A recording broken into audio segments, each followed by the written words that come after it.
Welcome to the Blitz Club podcast. This is a different kind of episode today. I'm the only one out of the original crew here. I'm here with special guest Dakota Atwood. Dakota, how are you doing?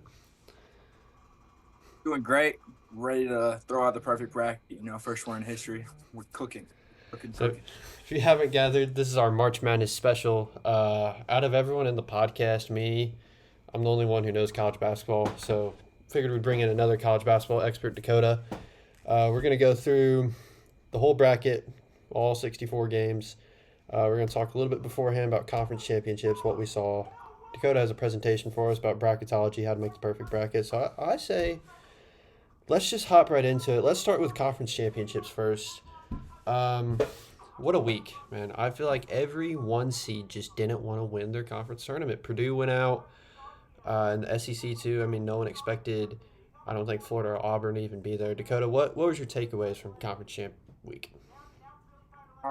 My biggest takeaway, honestly, it wouldn't even be my biggest takeaway, but my favorite takeaway is Jaden Taylor.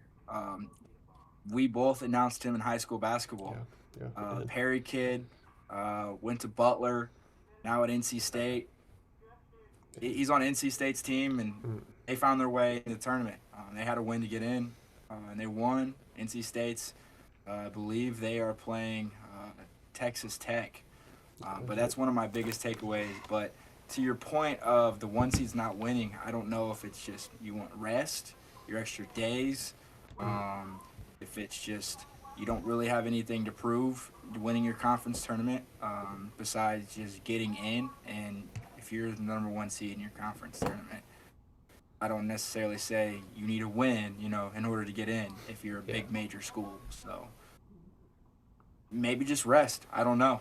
hmm And it was weird because, I mean, UNC, I think, was the biggest shock to me that they still got a one seed after not. I don't even think they made the conference. Did they? Yeah, they made the final. They did. I'm They did, and tripping. they played NC State in the Yeah, conference I'm, tournament I'm tripping. championship on Saturday night. I'm tripping. But I mean, Purdue got a number one seed after losing the semifinals. But I mean, 1 point game. I can see it. The committee's probably like, okay, those Yeah. schools in the Big Ten are pretty good. Mm, Um, I mean, we'll probably have a whole section on the Big Ten. But Houston, um, IU's biggest downfall, as I've heard, is letting Kelvin Sampson go or Calvin Sampson. But I mean, they were a one seed in their tournament as well. The first year that they've in the Big 12, win the Big 12 outright. So it was really good for that one seed. But yeah, I don't really know what was going on with the one seeds in conference tournaments. I mean, I think if you look at the Big 12 this year is just insane. I mean, at one point, I feel like every team was ranked. Although Houston kind of looked like ahead of the rest. I even predicted Iowa State to beat Houston in the Big 12 championship. Did you? I mean, Iowa State slaughtered Houston. I don't. Do you think it's just rest again for Houston? Did you think that they just got outplayed? Um, it, it's Iowa State can play Iowa State basketball. Yeah. I'm a big on the football side for Iowa State. You never can count out Iowa State. Back when Brock Purdy was there, but it's the same way with basketball. I mean, they got some guys that are going to win you some games, um, and it's just Houston. I don't think just had it that day. I mean, you're going to have some really bad days, and where else to have it than in your conference tournament when I wouldn't necessarily say that doesn't mean anything. Um, but I mean, you won the conference championship outright in the regular season. If you go win both of them, I think the odds are kind of against you to win the national championship. It's hard to win all three. Mhm. So I mean, if you lose one, so be it. The most important one is winning the one in in March, but technically, it's in April for the Mhm. national championship. Yeah. So, uh, not really much change out of conference championships. It was a wild week. A lot of the mid majors too. The Ivy League final today. I don't know if you watched that. The Brown, Brown Yale, I believe. I don't know. I didn't, but Brown was. Huh? I was about to say I did see the MAC championship game. That was a crazy one as well. Just a 1 point there from Akron, Man, that foul and at the last second, man, was killer. yeah. You could see it in coach's reaction. So let's get into the big thing. The whole reason we're here, the bracket. Let's first go over Mr. Atwood's bracketology presentation here. So I forgot to share my screen, so Dakota can see it. There we go. All right, so Dakota, whenever you're ready, I'll let you take over from here. All right, so this is my bracketology, guys. This is some tips that I kind of look into when I'm filling out my brackets.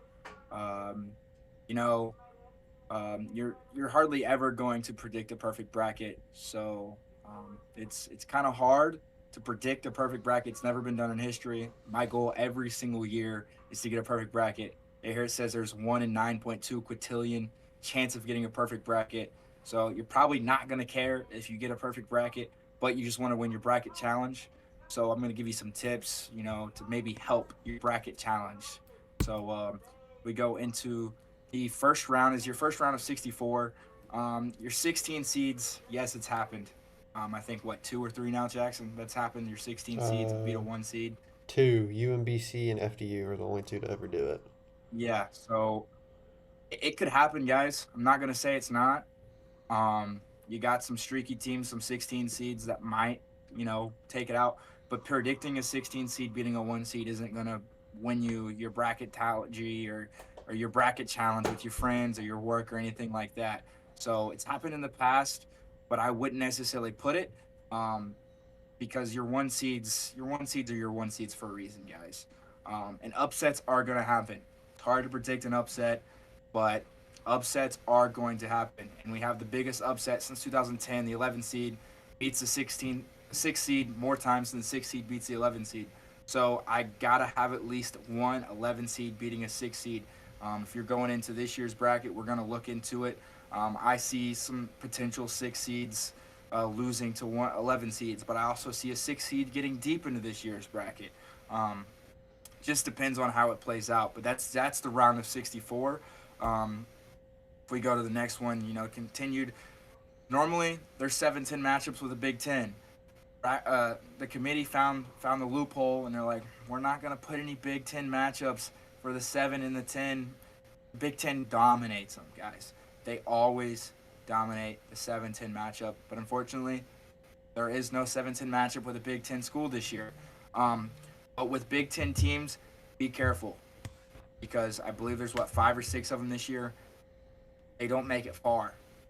Here recently, Big Ten teams, you might have one make the Elite Eight, maybe two make the Elite Eight. It's hard for Big Ten schools to make it very far. I don't know why it is. It's just recency. If I see a Big Ten school make it far, I'm happy. I'm a big Big Ten supporter group. I know Jackson is as well. We're big IU fans.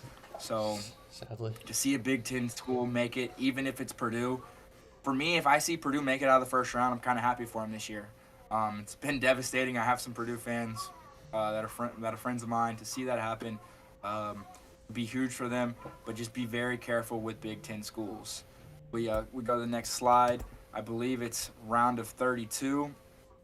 Your 14 seeds beating 3 seeds. It could happen, okay, in the first round of the round of 64. There's some 3 seeds that have happened that have dropped in the first round. I believe last year there was a 3 seed that went down.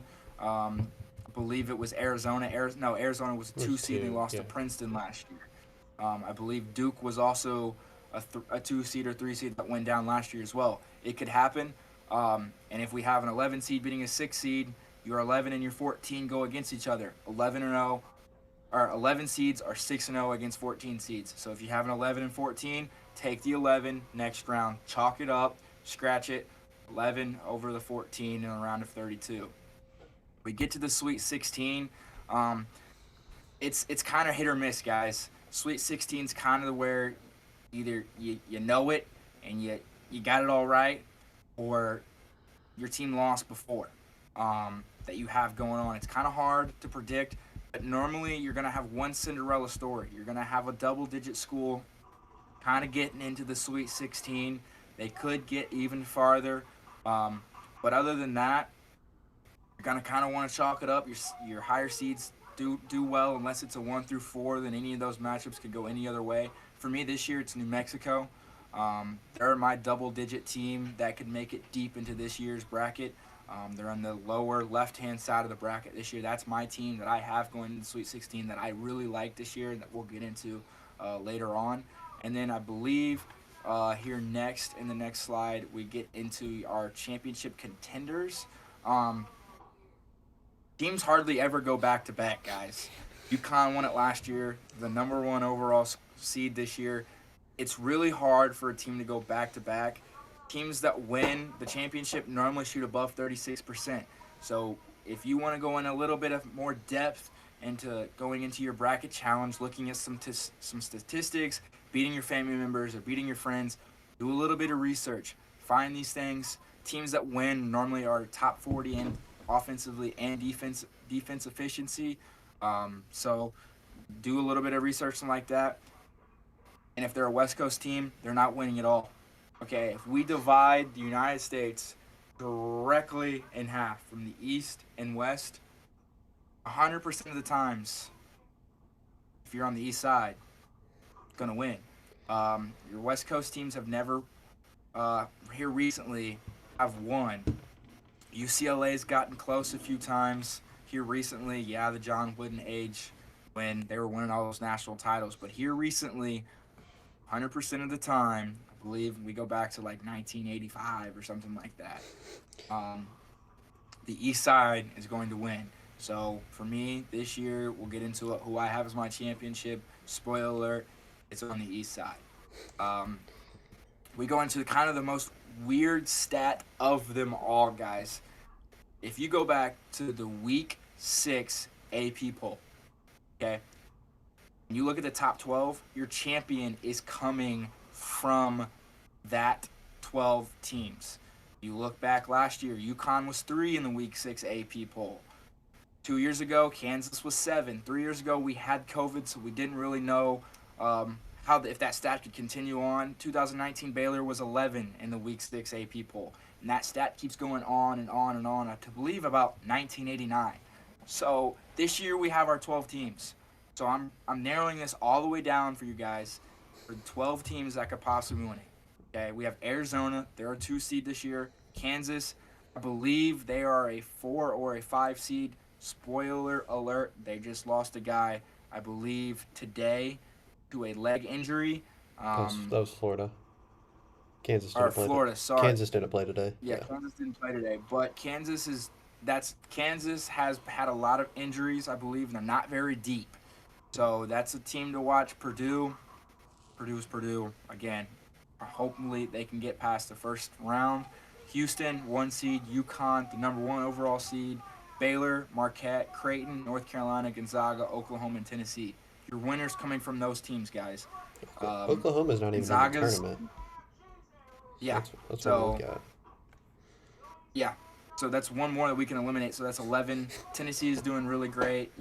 North Carolina's played some decent basketball.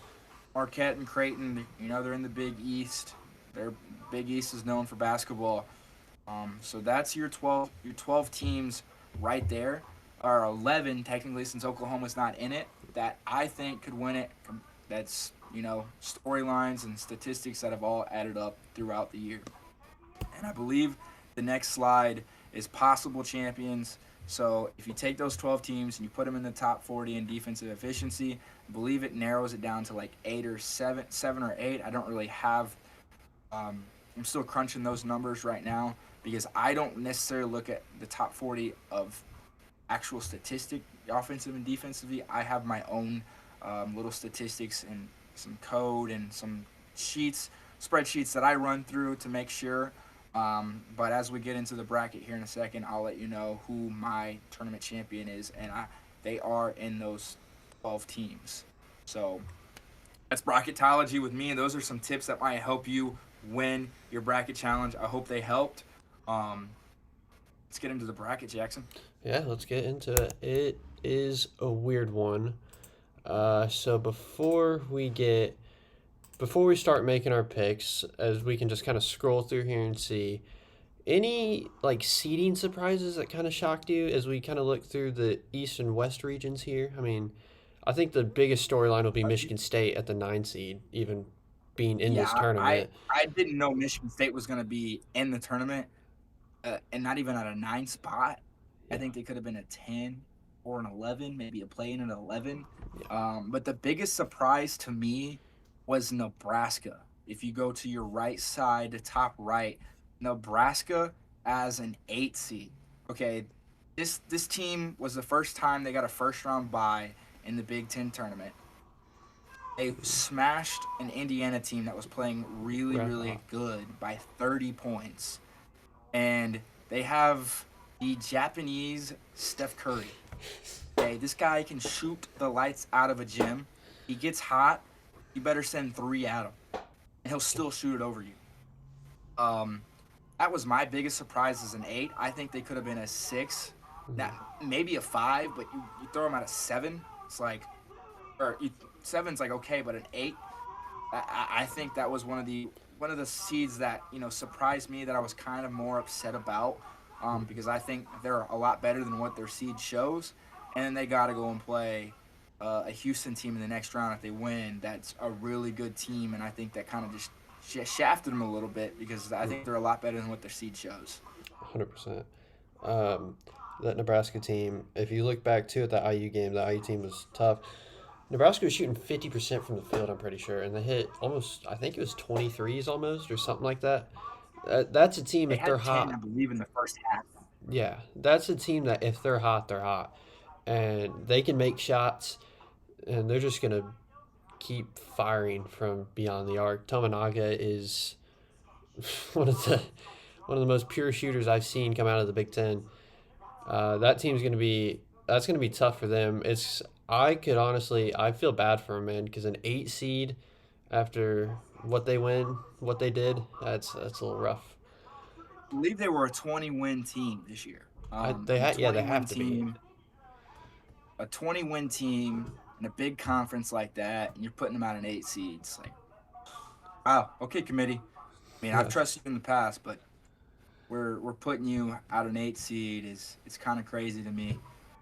And then allowing some schools, some one seeded schools, not winning their conference tournament, still being a 1 seed, um, and not just being the 1 seed, but not even looking at an Iowa State that smashed their conference tournament, um, and they're a 2 seed, and the unwritten rule, I believe, is you can't have the best best 2 seed in the same side as it's your the number 1 one overall overall seed seed. Yeah, so they didn't even consider Iowa State as the as a 1. And it's like, wow, committee, just wow. But I mean, they do a little bit more research than I do, mhm. I guess. I like to say I do the most research out of anyone I know on college basketball. But hey, committee, congrats on another 68, Yeah, 68 bracket. Takes a lot. they did it. I don't know how, but they did. So let's just jump into it. We got a lot of games to cover. We're gonna go all the way down to our national champion. So let's start in the East region. UConn and Stetson. I don't really Before you think. pencil in UConn, before you do it, Stinson's got a really good basketball player from the state of Indiana, Jalen Blackman. Mhm. He scored 43 points, and I believe in their conference championship game. Really great kid, really great ball player. Um, he might get streaky and take UConn a little deep, um, but UConn is UConn. I've seen them play, and they're really stinking good. UConn shooting 60%, Stetson 58%. Other than that, I mean, UConn's arguably the best team in the country right now. So I'd have to give it to UConn, I think. But I hope it's a close one for Stetson's part, but who knows? Moving on, FAU Northwestern. This one. I love Northwestern. Okay, I love what Chris has got going on over there. I believe it's Chris is it Chris Collinsworth or Uh, Chris Collins, who's the coach of Northwestern, I believe. Chris Look this up Collins. here. Chris Collinsworth. North. No, that's an announcer. Yeah, I was about to say. I don't know where you got Chris Collinsworth. Long story short, Boo Booey is tough. He's going to be hard to stop.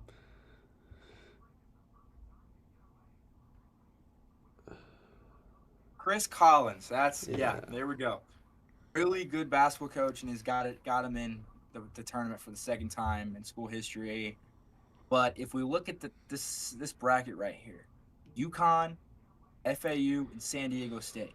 You know what's kind of crazy about those three schools? What? What's that? They were all in the Final Four last year. That Those is three true. schools were in the Final Four last year. FAU was ranked a lot this year. And they brought back everybody. Um, I have to go with FAU just because the tournament experience that they have. Northwestern doesn't really have a lot of tournament experience, but an 8-9 is a coin flip, so it can go really any way. I think I'd give it to FAU as well. They've been there returning everybody who was at that team last year. Northwestern is a great school. I mean, they're shooting 56% from the field.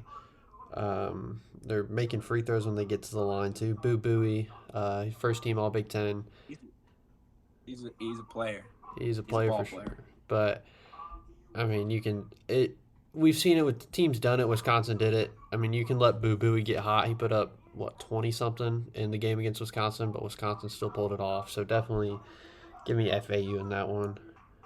Um, it should be a close game. I mean, I could see Northwestern pulling something out, but just got to get experience. Moving to Go ahead San and just Diego. pencil in San Diego State. Yeah, Go ahead and pencil them in. not even going to give UAB a They chance. play basketball. I, I hate to say it, but no, this might come back and bite me. But San Diego State, I believe, has one of the best defensive efficiencies um, in college basketball. I know they did last year, and I think that's what allowed them to go so deep in the tournament. But the school, I believe, is just known for defense. They're going to shut you down. They're going to play their game, and they're just going to play really, really well. Yeah, San Diego State, I don't think it's much of a question. Allowing 66 points per game and allowed a 40.5% shooting percentage on the season. So you're right about the defense. I don't really see UAB putting up much of a fight. Moving on to this one. This one kind of shocked me. Auburn winning the SEC championship, getting a 4 seed. It was a little shocking to Yeah, me. it was shocking. Just because I think they could be on the 3 line. Mm, But if they don't win it, I think they could also be on the 5 line. yeah, I've watched them play this year against IU, and they just smashed IU in the mouth. And they're a really good squad. But me personally, I mhm, think Yale can just get it done because we see an Ivy League school take out a bigger school every year. Last year, Princeton beat Arizona, um, and I think this year it's Yale beating Auburn. I just think they play their game, and it's going to be a really close game. But I think it's going to come down to um, who makes the less mistakes in crunch time situations, and I think Yale could pull it out for my first big upset. But I don't know how you see it. I watched the last 5 minutes of the Yale Brown game. Yale played awful. I mean, Brown was a 13-19 team fighting for a chance to play in the dance, and they almost won. Yale is 85th in offensive efficiency and 93rd on defense per Ken Palm. I think Auburn coming off the SEC championship. I think they're playing hot. I think they'll get it done. But if we want to throw in Yale, I mean, I, I've done this so many times in my bracket. I always said no to the Ivy League school, and then they always win. So I'm perfectly fine It with could putting in happen. Yale. It could happen. Viewers out there, whatever happens, this is our first matchup where We don't know what's going to happen. Yeah. So, it's March, and it's going to be played in March. So, coin flip. I don't really have a coin on me. If you wanted to flip a coin and heads for a school, and one right here, I got a coin, You got a coin? a penny. It's a penny. Okay, we are going heads for Auburn, tails for Yale. It's heads. Auburn wins. Heads. Auburn's Auburn? winning the football game. Auburn's going to win the football game. Oh, Lord. That one's going to be a toss-up. Can't wait to see how that one plays out. Should be a good game, hopefully. Moving on, BYU and DeQuincy. The Mormons. Oh, boy. I got BYU, Yeah.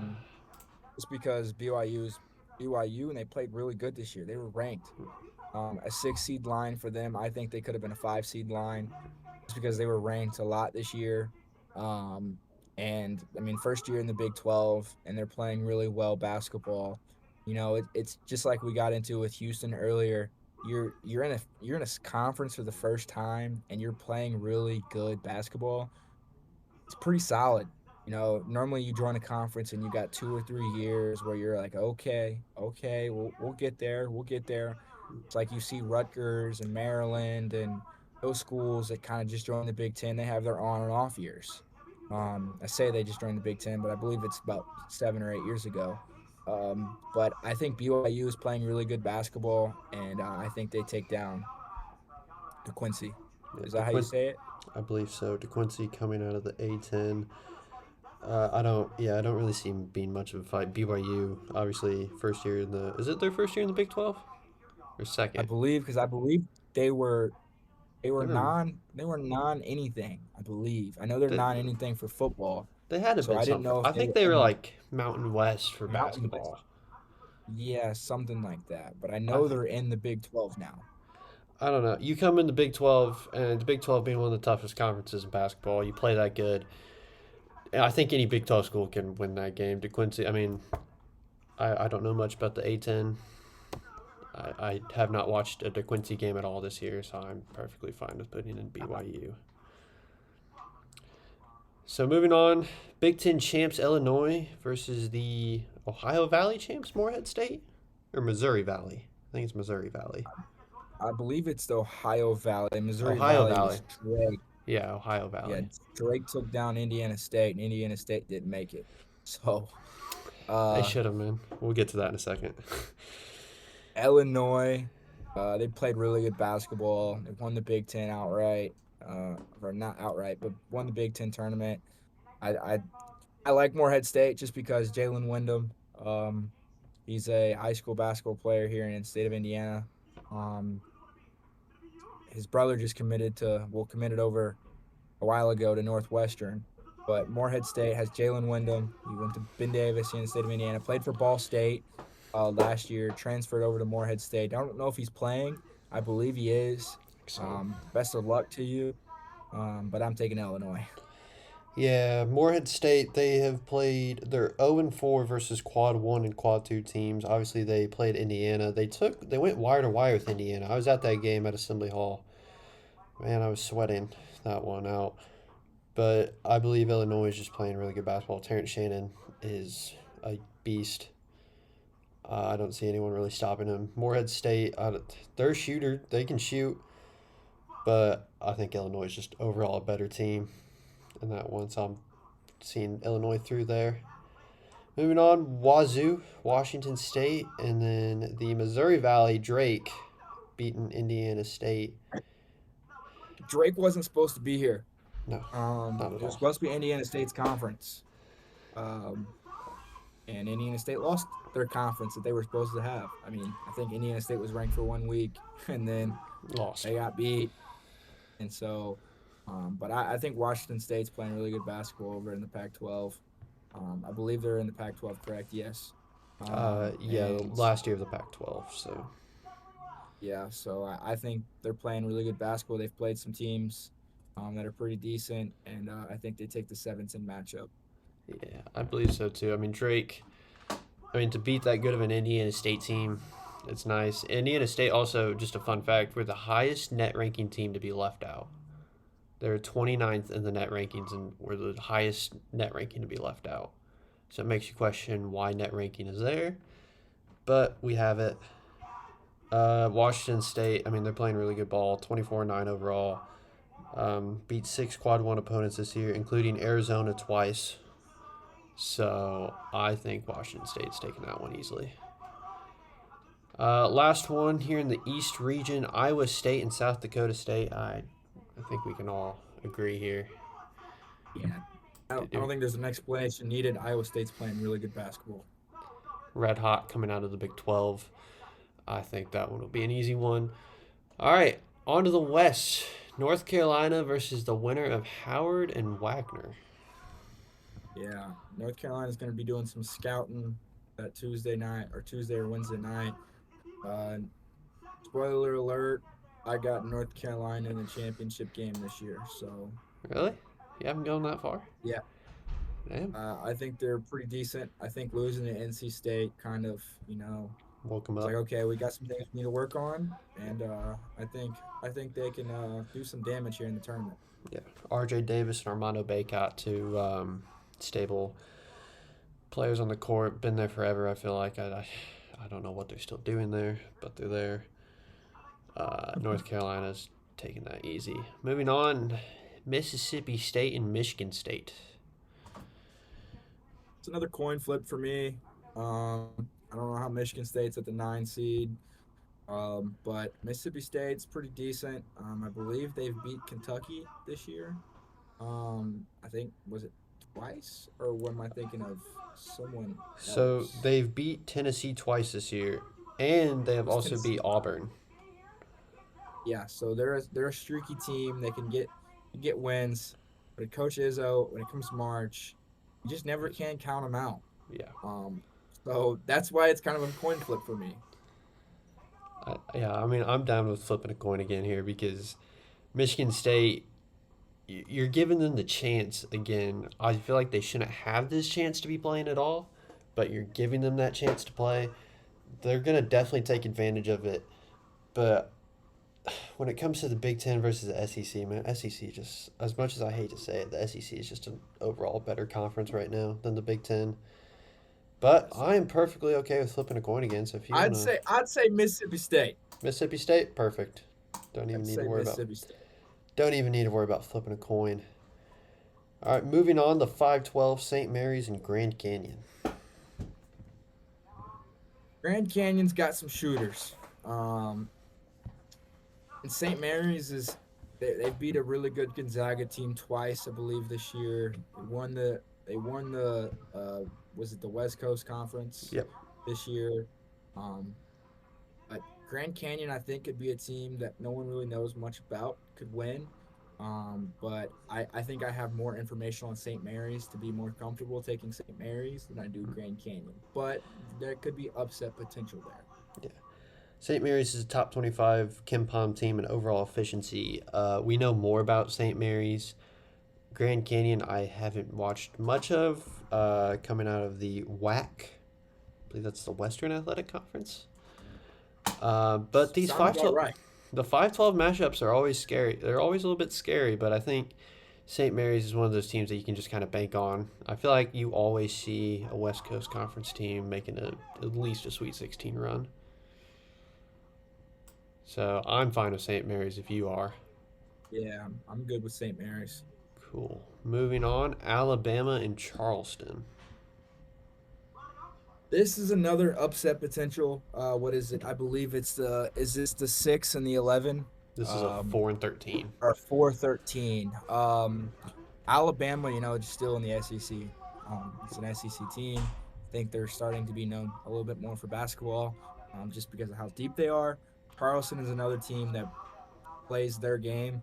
And can play it really well. But Alabama's been known for fast-paced teams. And I think they just get it done just because they just outplay them. But again, this is another upset game that I could see going either way. Alabama top 4 in three-pointers attempted and made in the nation. Charleston is a team 27-7, won the CAA conference for the second year in a row.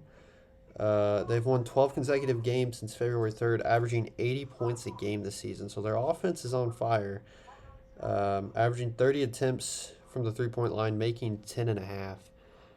But what I'm hearing is this is going to be a shootout. Hopefully, it should be a shootout. Looking at the stats here, I don't see how much, but I feel like I don't know. Alabama's shown some signs of cracking a little bit too, but I think they'll be fine come March. I think they'll be fine in around 64. Well, 64 because 68 what they're playing, but I think they'll be fine, and I think they could be even fine the next round at St. Mary's, but they're really gonna be tested when they meet North Carolina up at the top. Sorry, I'm skipping the North Carolina and the Mississippi State game, but this is my favorite matchup by far this year. Clemson, New Mexico. This is the 6 and 11. And I mentioned earlier, New Mexico is my double-digit team. Rick Pitino. Remember the name.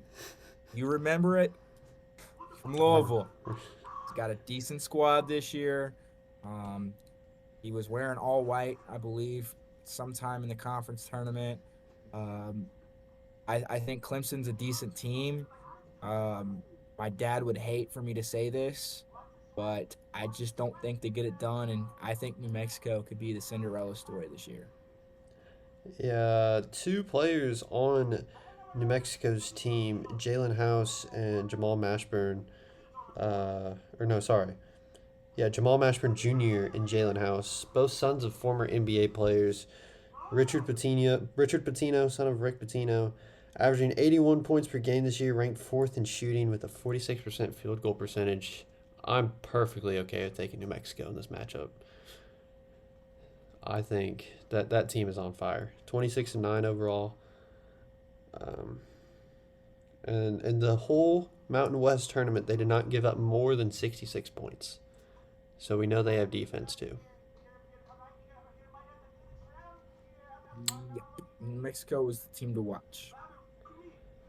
So moving on now to the Baylor Colgate 3-14. I don't know if there's really much of a fight. This game is the most 80-20 that I've ever really had. I think Baylor wins this easily, but Colgate could surprise us. They're a 14 seed. We're seeing more 14s beat three seeds, but I don't know. But I have to give it to Baylor just because Baylor's playing really good basketball, and they've been playing better basketball all year if we want to look at their strength of schedule and wins and things like that. Baylor is 10-9 against quad 1 opponents, but they're 6th best in offensive efficiency. Colgate making its 4th consecutive NCAA tournament appearance, only allowing 63 points per game and a 40% field goal percentage. So that 20% of Colgate could happen. It could be a close one, but I think Baylor will pull it off for sure. Moving on now to Dayton and Nevada. 7-10 I am matchup. a very big Nevada fan. I have a Nevada sweatshirt. I don't know why. I think Dayton's a really good school, but I have Nevada winning here. Yeah, I think Nevada, they've been there before. Dayton, a red-hot team. They've got shooters. Deron Holmes averaging 20 points per game. Kobe Bray leads the nation in three-point percentage with 49%. But I think Nevada's just overall playing better basketball at the moment. Dayton could make something happen, but I don't really see anything happening. I think it's a typical 10-7 upset. The last one, I think, is one of the funniest matchups out of the West region. Arizona and Long Beach State. Long Beach State, who agreed to fire their head coach at the end of the year. Long Beach, that coach ends up winning their conference tournament, taking them to the big dance, and they're letting them coach out the rest of the tournament. I see it ending here, and I think Arizona's easily taking this one. I don't know about you, Dak, but Yeah, I'm right there with you. Feel bad for the coach, yeah, but maybe his players have something wanting to win it in an Arizona team, but I like Arizona too much. yeah, Arizona. I think we know more about. Um, just a weird situation at Long Beach State. I don't know if that would even play a factor, but I mean, kind of knowing that you're going to be fired no matter what after you took your team to the conference championship. Arizona has been playing really good. Caleb Love, the transfer. Um, I think Arizona He's will got an do. interesting story. He He does. transferred, I believe, what was it, to Michigan, and then decommitted, and then went to Arizona. I believe so. I'm not sure. Something through the NIL, I think. But yeah, Caleb Love gets it done. Hmm. Um, and Yeah. yeah, So that'll do it for the West region. Only 32 more on this side. Uh, on to the South. Houston and Longwood. I don't think there's much of an explanation needed. Yeah. Houston, just because they're Houston. Yeah. Team's on fire. Not even no need to talk much about it. Moving on, Nebraska, Texas A&M. There shouldn't, for me, be much talk about here, just because I think Nebraska was gypped from this. But Texas A&M can pull a fast one. But I like Nebraska. I think Nebraska is going to take it. Wade Taylor and Tyrese Radford for Texas A&M. They've been a great backcourt all year. But I mean, can you really stop Tominaga, man?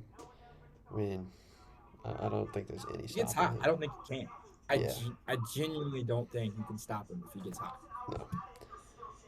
no. Nebraska also beat Purdue and Wisconsin when they were number 6 at the time. They're 5-3 against, or they're 4-7 against Quad 1 teams, but 5-3 against Quad 2 opponents. So I think Nebraska will be fine. Moving on, this one's an interesting one. Wisconsin and James Madison, the 5-12. James Madison's pretty darn good. Wisconsin, I think, is streaky. Um,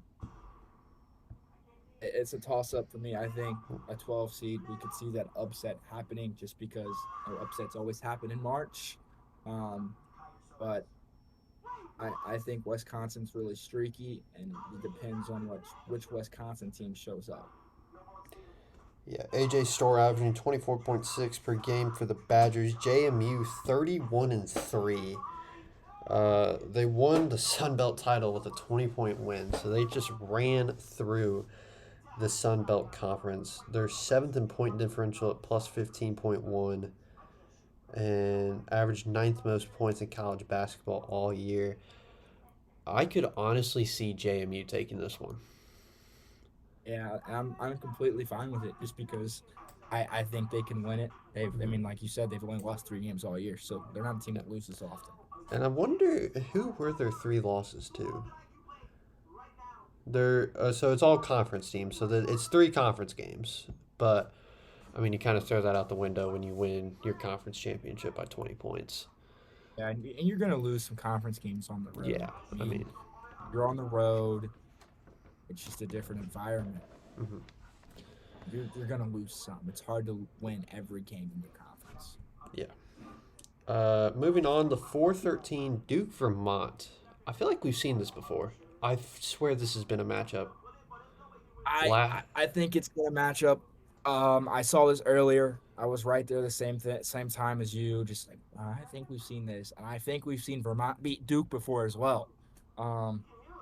Vermont is a team that just wins. We find them here at the bracket every year. See the Vermont team. We count them out. We go okay. Count them out. Okay. This year I don't want to count them out anymore. Okay. I think they can beat Duke, but if they don't beat Duke, I think Duke can have a decent way and pretty far into the tournament. Mm-hmm. But have to go with Duke because Yeah. I'm more comfortable with going with Duke. But I like Vermont. I do love Vermont. I think that team could make a splash this March. I hope they do. I'd love to see them do great. I'd love to see them go far, make a run. But I mean, Kyle Filipowski, Mark Mitchell, Tyrese Proctor, that Duke team is just it's Duke. They're always gonna find a way to reload. So I definitely think Duke will pull it out. I hope it's a close one. I hope Vermont takes it, but you never really know. Moving on, Texas Tech and the ACC champs, NC State. Dak, I think I know which one you're picking, but I'm biased, okay? I am biased here. NC State, they're playing really great basketball. I mean, they were the 11 seed and struggled with the 15 seed Louisville the first day of the ACC tournament. And I'm sitting there on Tuesday at B-Dubs. I'm like, okay, watching Jaden Taylor play. I was like, oh, I know that guy. And then the next day, I'm watching Jaden Taylor play. I'm like, ooh, I know that guy. And then on Saturday, they're in the conference championship against North Carolina. I'm like, dang, I still know that guy. And they got this really good big that he says he wants to be. I forget who he says he wanted to be, but he got the Zach Randolph build. And I'm biased. I think they take it. But I don't know how far they get. But I think they're playing really great basketball right now. yeah, I think they're playing hot. You want to get hot at the right time. They're getting hot at the perfect time. It's 6'1", 260-pound forward DJ Burns averaged 15 points per game in the 5 tournament games that they had. They're playing their best basketball at the best time. I think NC State takes it. Texas Tech, I don't really see. I mean, Texas Tech could make some noise. They have wins over Texas, Kansas, Oklahoma, and BYU in Grant McCaslin's first year with the Red Raiders. But they've also been killed by Houston, Villanova, UCF, and Texas. So they're very spotty. I think NC State takes it easily.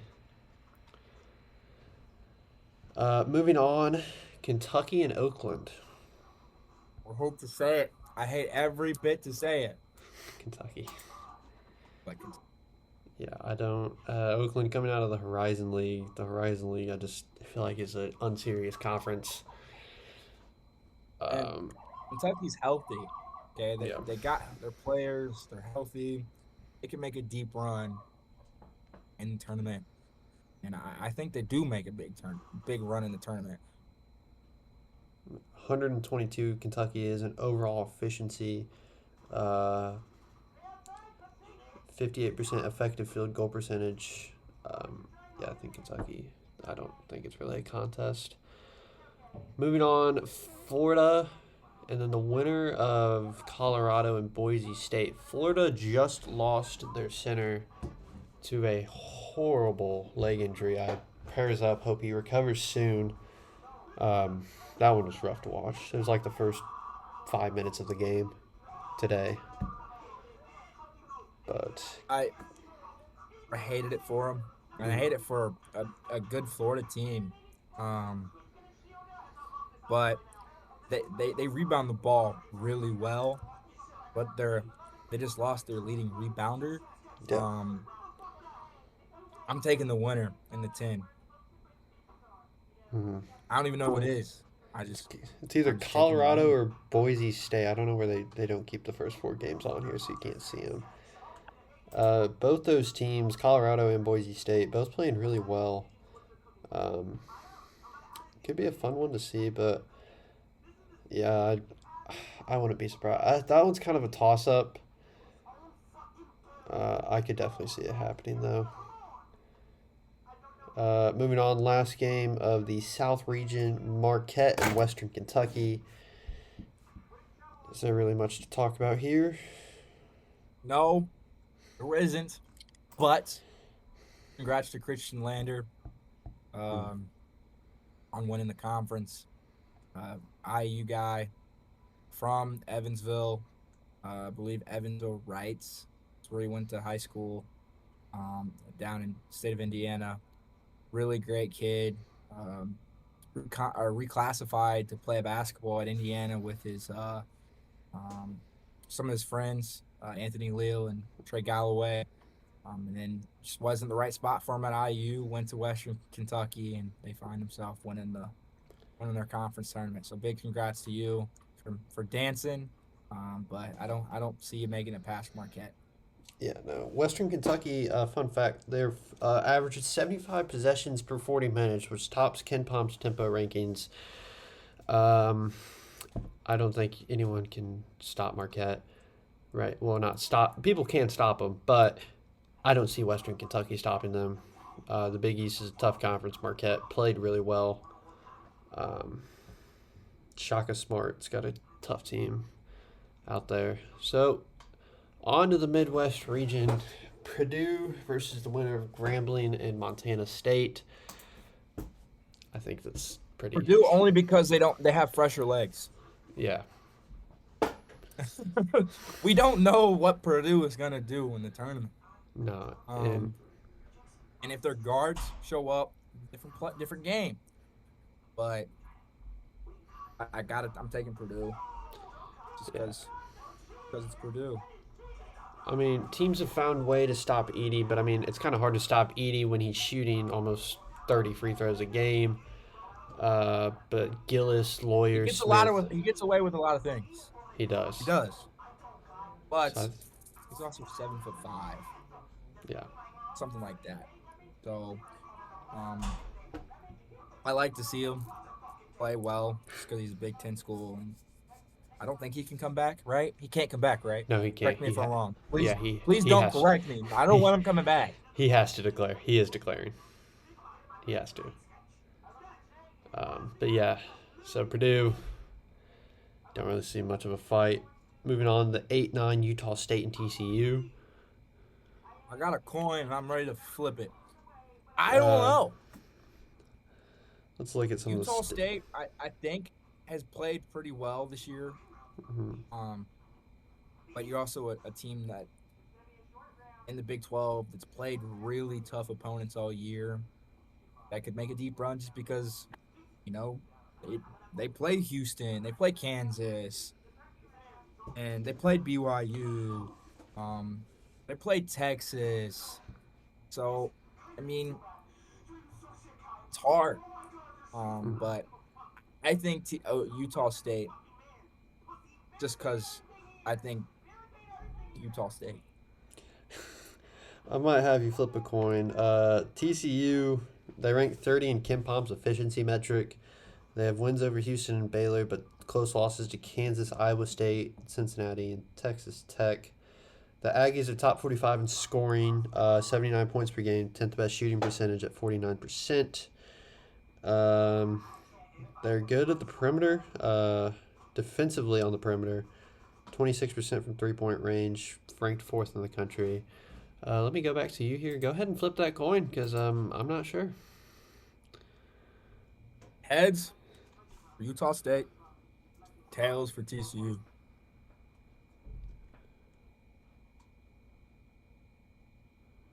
Tails. Tails?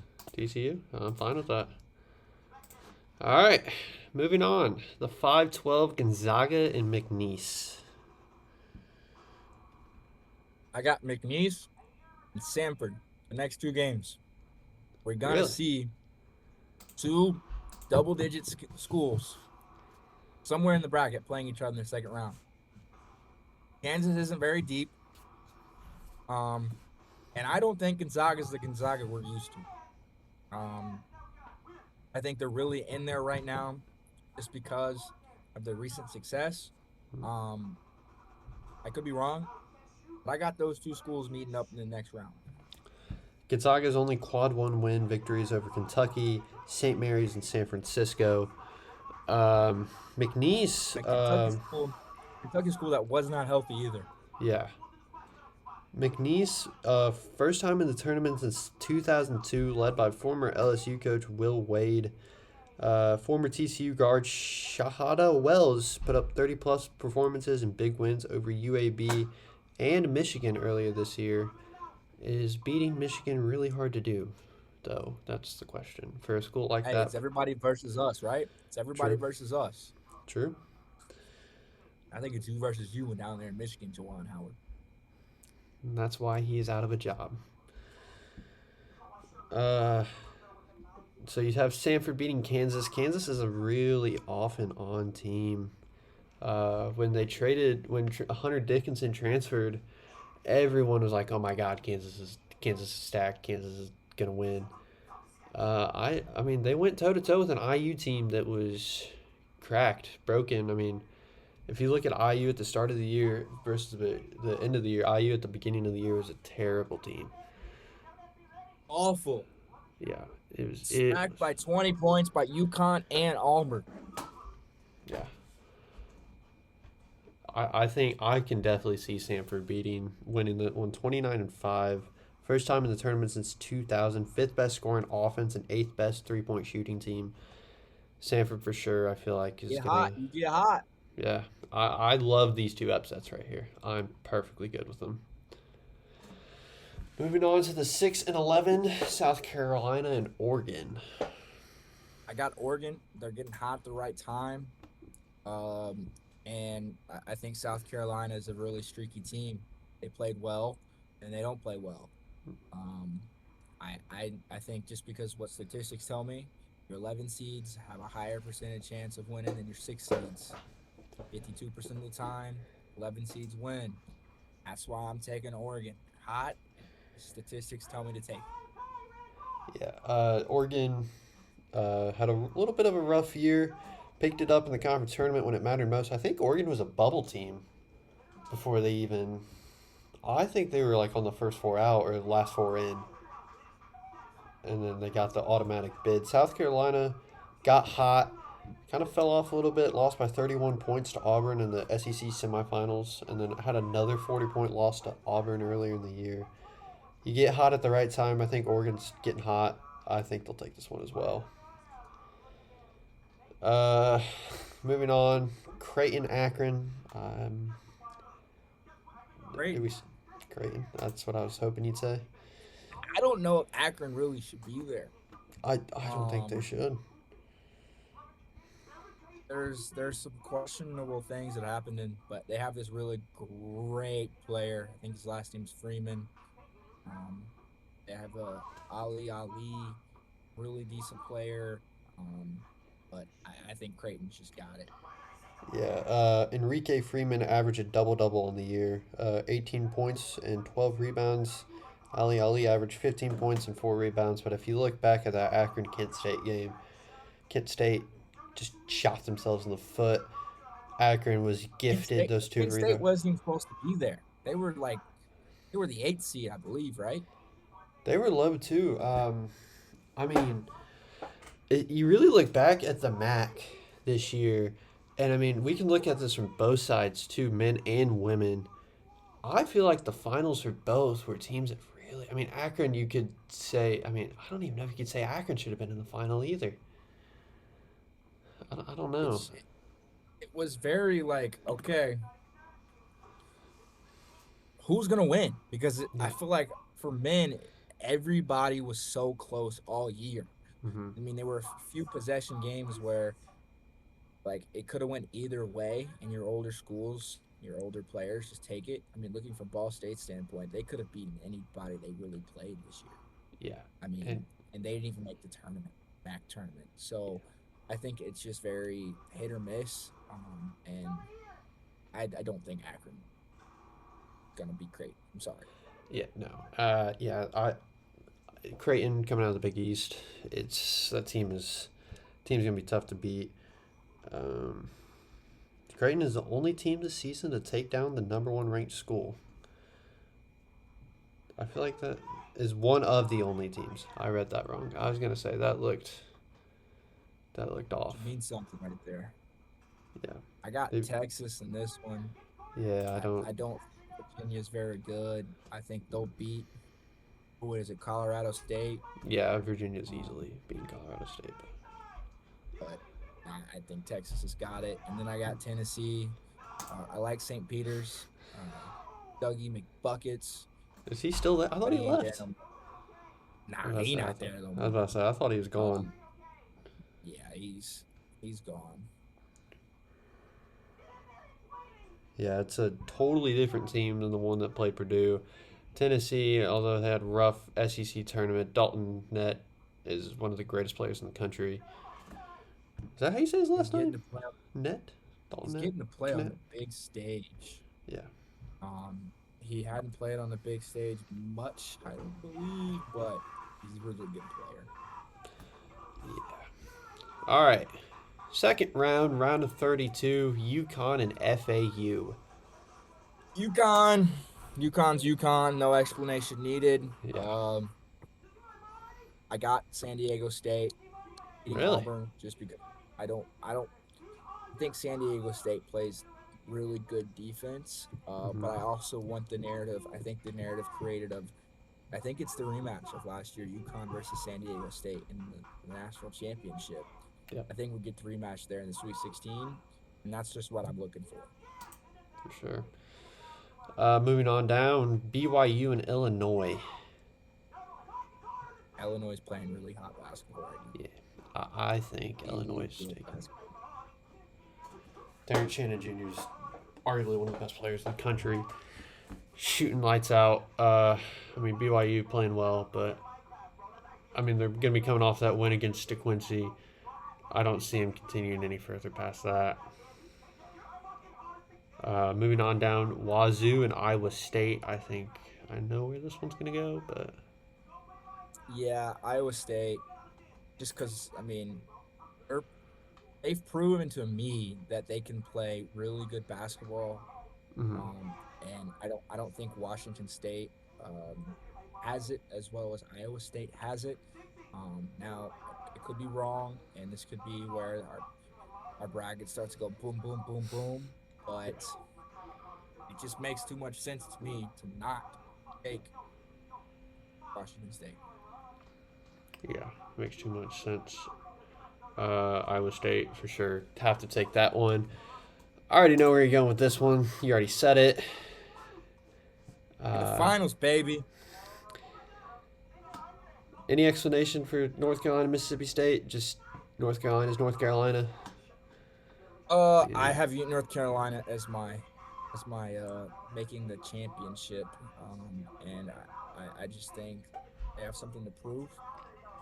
I think after Caleb Love left, they have something to prove that they're better than without him and with him. Yep. I think is what they're trying to create.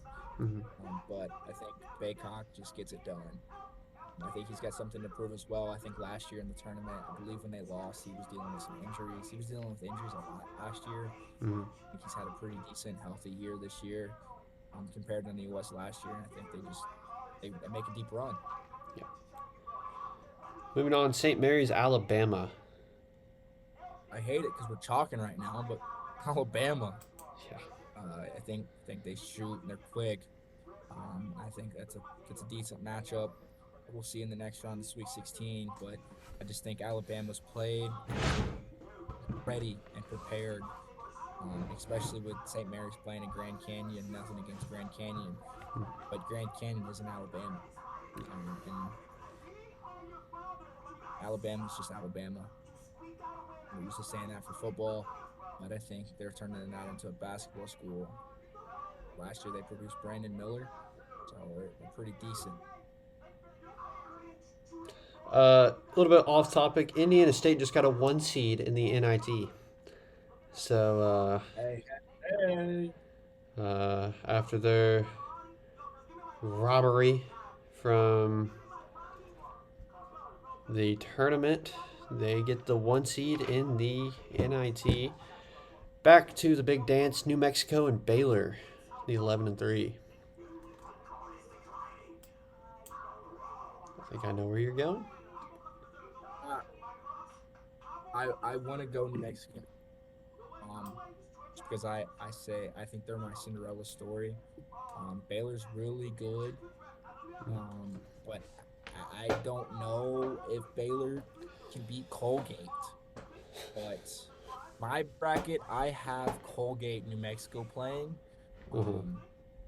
but I think New Mexico would win because they're my Cinderella story. You always have to have a Cinderella story, but Baylor probably gets it done. I, as much as I want to put New Mexico, Baylor's a team they've proven themselves they're a 3 seed for a reason. They could easily get upset. I feel like it's one of those another coin flip games that you don't really know what's gonna happen. And I feel like that's the whole reason of March. You really don't know what's gonna happen, and that's why we're sitting here making these brackets at 10:40 at night. Woo! 10 a.m. in the morning, baby. I'll be making these all I week have till faith. Thursday. Moving on, Nevada and Arizona. Arizona. Yeah, I think Chalky. Arizona's a tough team. Nevada, I don't really think can put up much of a fight. Back to the South region, Houston, Nebraska. Yep. Next question. What do you got, Nebraska? Yeah. No, I hate it, and I think that's why Nebraska was shafted. But Oh, sorry, Nebraska. Houston's that good. yeah. Houston's a tough team. A lot of IU people, they either love or hate Kelvin Sampson after everything that happened, the whole recruiting stuff. Shout out Aaron Gordon. Or Eric Gordon, sorry. Good lord. Gotta go hit up his Greek's Pizzeria down there in Bloomington. They hit 11 free throws, you get free red sticks, so. Only if Ball State can hit free throws. Oh, If you miss 2, you get free tots at Roots, though. Roots. Man. Um, They screwed over the student section in one of the women's games this year. They missed 2, but they called one of us on a lane violation. We missed out. Boo.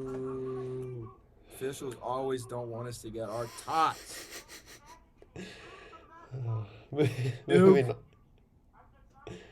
Duke, no JMU. Nah, I'm sorry, JMU. You gotta give it Flip a to bucket. It's gonna give you it. both JMU teams, men and women. Women came to play Ball State in the Sun Belt Max Sun Belt Challenge. Both teams had a great year. They really did. I think JMU's got something to prove. Mhm. I think, they get beat. I think they're going to return a lot of their players. Maybe some might transfer, but I think next year they could be on like the 10 seed or the 8 seed line, and a little different story.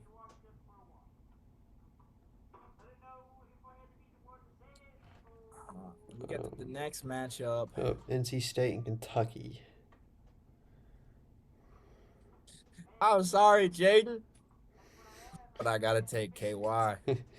They're healthy. This team, Kentucky team, could win the national championship if they play together.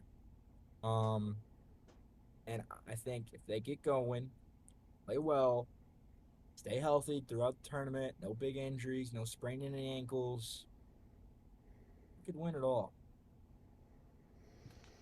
No, that team is good.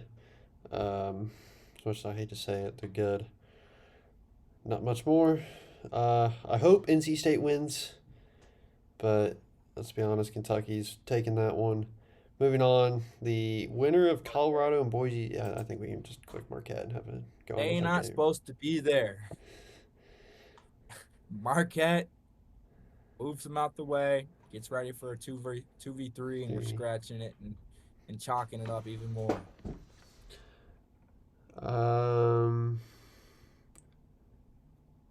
Moving on from that, that's it for the South. Down to the Midwest, Purdue, TCU.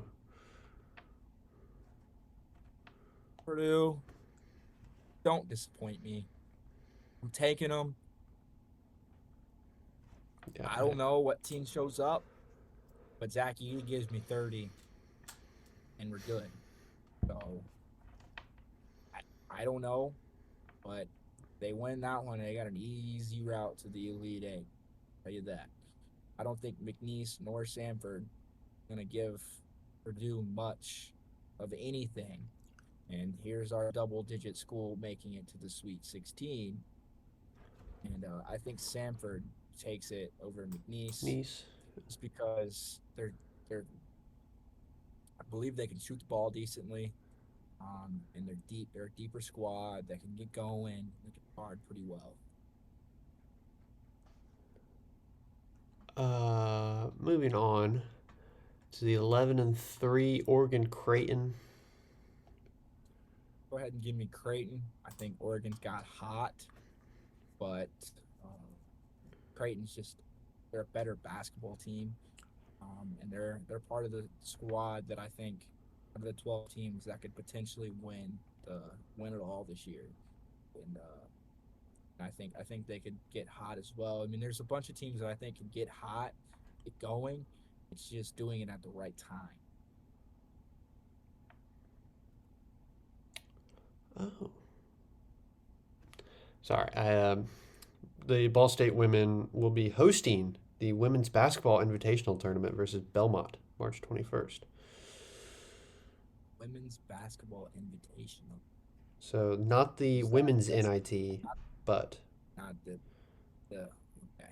it's the first ever Women's Basketball Invitation Tournament. But Y'all got it wrong, committee. Ball State should have been in the women's basketball. Should have been in the college with the NCAA. I mean, you didn't even put them in the NIT. Is very upsetting to me. I think Ali Becky through. I think they declined the WNIT invite and are taking this one because they're hosting a game. That has to be my guess. Could be. I think. Yeah. They make it to Buffalo, or they play Buffalo, and they win there and make it to a tournament. But I got Tennessee beating Texas. Tennessee's Tennessee is pretty darn good. And then I got Tennessee in the next round, just because they're SEC, they get hot, that kid can play, they're deep, they got a bunch of guys. I could easily give me 15 and get hot. And, it's all about guys playing their role, and if you got a guy that can step away in a little bit more of their role, and hit a couple of shots, and I mean that's what you need in March. Mm-hmm. And that's why I have Tennessee over Creighton. It's just because I think. For Tennessee, who's the guy that's really really good for Tennessee? Dalton Connect.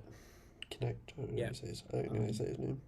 I think he plays really well, and he could possibly be on the all tournament team. For sure. I think if Tennessee has a run, he's for sure making the all tournament team. Just as much as like Edey and Filipowski. If Purdue makes a run, I mean, you never know. Moving on to our Sweet 16? I believe so, yes. Yeah. So it'd be UConn and San Diego State. Moving on. Rematch of last year's championship. I got UConn just because they're the number one team in the nation. I don't think they're going to win it all, but I think they're going to go for a deep run. And there's going to be a narrative created that they could be the first team to repeat after a while. But I think they get beaten next year by an Illinois team that I think can play really, really well. And I think they can put a stop to Iowa State. And then they go on and play UConn, and just things go their way and they hit shots and can find themselves in the Final Four. So just for reference, you have Illinois beating UConn and making the Final Four? I do. And in the Final Four, your average sum of all the teams, I believe, is like 11.3. Mm-hmm. So I believe they're a 3 seed. So that goes through all the schools. I think a 3 is a decent number there, given that I have North Carolina on the other side, because I said that they make it to the championship, and that's 4 just on that side. Yeah. So that is the East region done. You have Illinois coming out of the East region, representing them in the Final Four. Moving back down to the South. Or is this the West? Yeah, this is the West. Sorry. North That's the Carolina, West. Alabama. I already know who you have there. I think that's one of the best games in the tournament. Um, is the North Carolina Alabama game. Two really big schools. One's a basketball school, one's a football school. But I really like North Carolina this year, and it's just hard to pick against them. They're my school that I'm really high on in this March. Last year it was Texas. And Texas kind of let me down really late, but this is my school this year that I cling on to the back of. That I was honestly rooting against in the ACC tournament. I got yelled at by my North Carolina fans. I was rooting for NC State, but I think they do well this year. Moving down here, who do you have winning out of Baylor, Arizona? Although Arizona, Caleb Love plays North Carolina. that would be it. What a crazy story that would be. That is a crazy story that would unfold. And honestly, the one thing I'm looking forward to the most in the West Side is that matchup.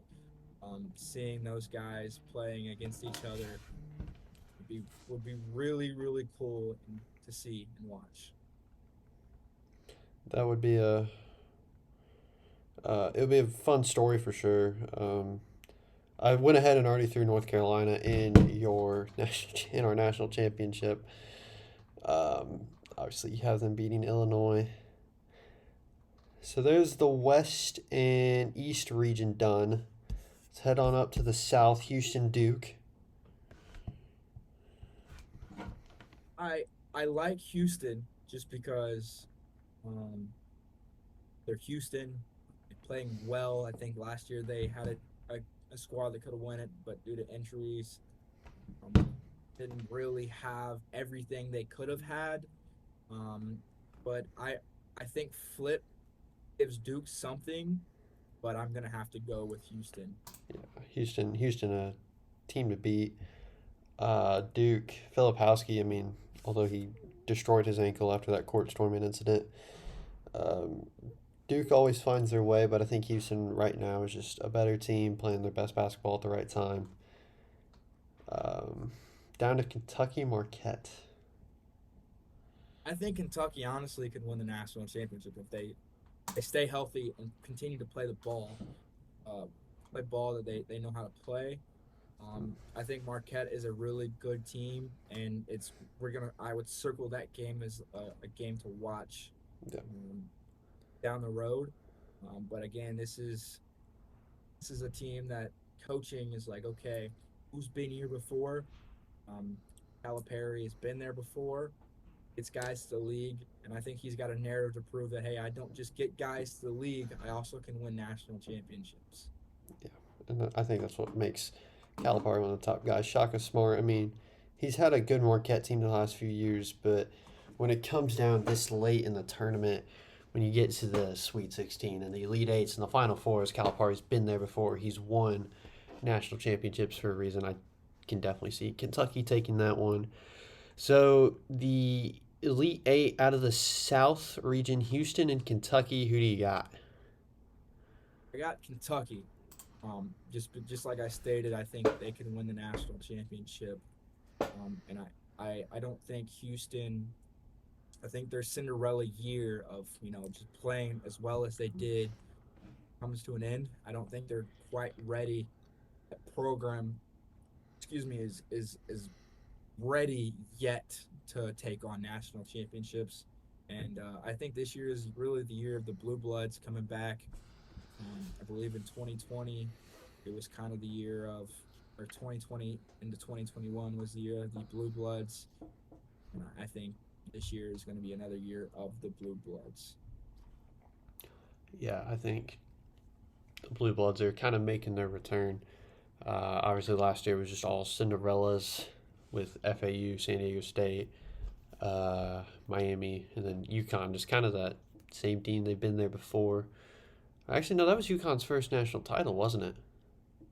No, Was it?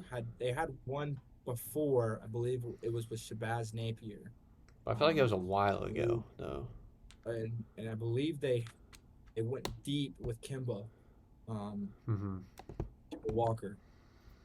But yeah, that wasn't their first because I believe they played Butler one year in the national championship.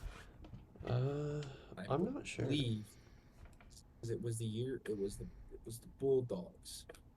Um, and because Butler had played Duke one year, and they had played, I believe it was UConn for a Oh yeah, national they championship. have five. They got a ton. They've won 2014, 2011, 2004, 1999.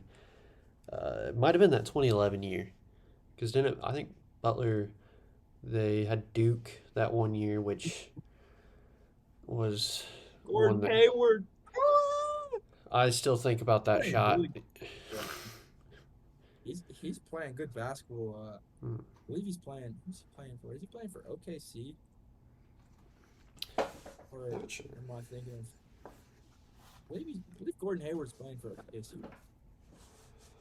I don't know. He is playing some good basketball right now up in wherever he's at, but it's always good to see him do well. Down to the Yeah, Midwest region, we already have Tennessee in our Elite Eight, Purdue, Samford. Purdue. Give you a And we rematch get of a the matchup here. from 2019, I believe. Yeah, and that was a Carson Edwards game. That was Played.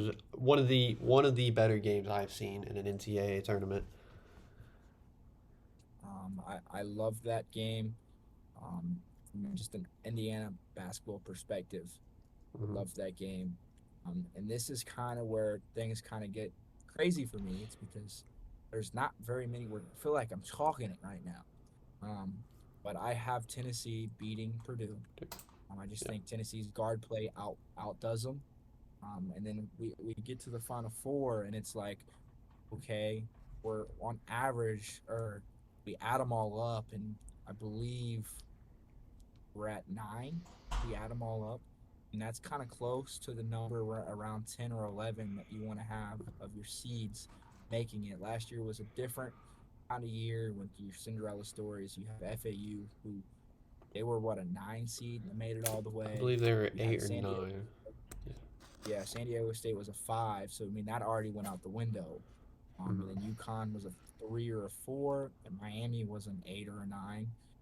So Uh, that last year was a different story. I think this year we really get back to you see the ones and the fours making it deep and playing each other in the tournament. yeah, I think Miami was a five last year, because IU was a four, and you Yeah, look at it down yeah, here. yep, yep, So, yep. Yeah, and they um, play each other's down. yeah, This game right here, Kentucky and Tennessee, it'll, it'll feed families. is that game this year in the regular season was one of the best basketball games I've watched. Um, and I think having that game in the Final Four does a lot for basketball. Um, and I, I I think Kentucky gets it again this year. They got a Hmm. really good kid, and we get a blue blood matchup between North Carolina and Kentucky. Kentucky. I think that this will be one of the greatest national championships we've seen in a long time. I have a good feeling about it. I don't want anything like last year, because last year I feel like we were kind of let down in the national championship. Um, It just didn't seem as if like okay, like yeah, that's there, that's a matchup to watch. But it was like it wasn't as anticipated. You didn't have the in North Carolina where you have that huge fan base, and in mm, Kentucky that huge fan base. Like wow, like it's just. I think this year would create something to get people back into college basketball, yeah. and it's also what's next in college basketball. And that's NIL. These schools have the money for the NIL. These Mm. schools can bring in the guys that can produce and play basketball. I think that's why these two schools match up. And it's what's next for college basketball. So, the national championship on April 8th, day after my birthday. North Carolina, Kentucky. Who do you got? I'm gonna let you pick this one because I could honestly see either one. I think Armando can finally put something on his resume that hey, I got this. But I also can see Calipari going, hey, I got my national title. I got it. I can still win. I'm not just one and done's. I still have a program here. I think this will be one of the greatest basketball games we've seen in a long time. I mean, you can sit here and read all the statistics you want. You can look at KenPom. You can look at offensive efficiency, defensive efficiency. I mean, we can sit here and talk for hours and hours about any advanced analytic you want to look at. But with that being said, Calipari's been there before. He knows what he's doing. Antonio Reeves, I feel like one of the best players in the country right now, a fifth-year senior from Illinois State. I think Baycott and Davis finally get something on their resume, and that they can leave North Carolina saying, we did what we needed to do. UNC wins it all. They're my school. Glad we're on the same page here, brother. Yeah. We gonna put it in a score here, or we? I think the final score is a total of 156 points. So probably a 6-point game. So you take 156, divide that by 2. You're looking at 78 apiece. So we'll go 79-71. There we go. So there's our bracket. North Carolina chosen to win it all this year. Looking back at it, winners and losers of the bracket. Losers, Big Ten. The losers, must be Nebraska. I mean, I think their seeding kind of messed them up. But I just the Big Ten, yes, I think they're kind of a winner because you got Illinois deep, you got Purdue deep, but you're not making it to the Final Four. It's been a while since we've had a Big Ten school make the Final Four. We did have an Illinois school, but I just when it comes Illinois down to is top dogs in Big Ten though. So, I mean, I guess I could say they'd be a winner, but just overall seeding of Nebraska, I think outweighs everything. I hated the seeding for them. Yeah. I honestly think they should have been a 5 seed. But I think ultimately a winner would be your Blue Bloods. I mean, your UConn is deep. Your North Carolina winning it all. Kentucky's deep. Got Duke, they're pretty deep. You got Alabama and Michigan State. They're there. They've been known to play well. So I mean, Creighton is there. So I mean, I'm just ready to watch some basketball. 4 or 5 TVs in my room. Can't wait. It's my favorite time of the year. You got basketball. Then you got the Masters coming up. And now you have summer football and spring football. Baseball starts to pick up too. Opening day. Opening day is coming up soon. Actually, it's 17th. That's 28th, I believe. Yeah. So it's coming, and then you got the NFL draft, and you got NFL free agency. It's like this right here is the time I live for. Yeah, I love this time of year. It's going to be great. One more thing to point out, too. I feel like the Big East got robbed a little bit. They had 3 20-win teams not make it. Not a great look for the Big East, but I'm hoping that this year is one of the better years of March Madness. I mean, March Madness, I live for this. We all live for this. If you're a college sports fan, football or basketball, you live for March Madness. The time you look forward to. So, there you have it. Me and Dakota, North Carolina, your national champion, 79-71 over Kentucky. That should just about wrap it up for our March Madness special. Dakota, thank you so much for joining me here today. It's been fun. Hopefully we'll get you back here soon. We're probably going to talk more come like Sweet 16 and Final Four, kind of just go through it again, go through all the matchups again. But yeah, thank you again for joining. Thanks for having me. Love to talk sports. Love to be on some type of air with you again. It's been a while, Yeah, it's been a while. but just ready to watch some college basketball, man. It's coming. It's gonna be Sneak fun. peek on Tuesday night playing games. Yeah. And it goes 32 games in the span of 2 days. So It's gonna be a lot Can't of wait. basketball. It's gonna be a lot of basketball, a lot of fun. Dakota, I'm sure we'll see you again soon. Well, I mean, I'm not sure. I know we'll see you again on here soon. Thank you again for joining.